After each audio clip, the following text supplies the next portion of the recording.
Enterprise social software.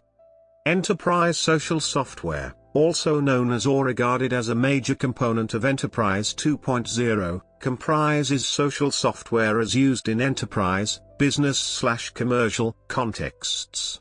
It includes social and networked modifications to corporate intranets and other classic software platforms used by large companies to organize their communication. In contrast to traditional enterprise software, which imposes structure prior to use, enterprise social software tends to encourage use prior to providing structure.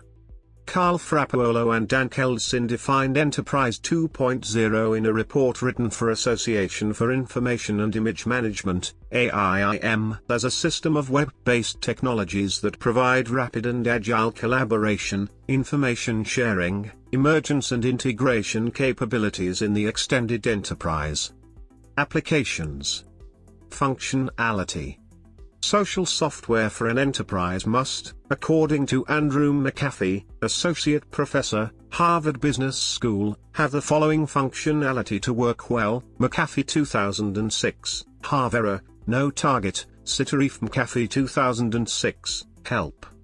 McAfee recommends installing easy-to-use software which does not impose any rigid structure on users. He envisages an informal rollout, but on a common platform to enable future collaboration between areas. He also recommends strong and visible managerial support to achieve this. In 2007, Dion Hinchcliffe expanded the list above by adding the following 4 functions.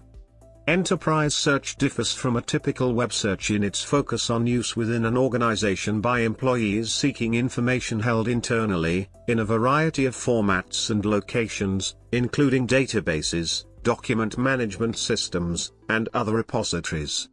Criticism. There has been recent criticism that the adaptation of the social paradigm, for example openness and altruistic behavior, does not always work well for the enterprise setting, which led some authors to question the proper functioning of enterprise social software. The findings from a novel study suggests that free and non-anonymous sharing of trusted information, beyond marketing or product information, is significantly influenced by concerns from business users.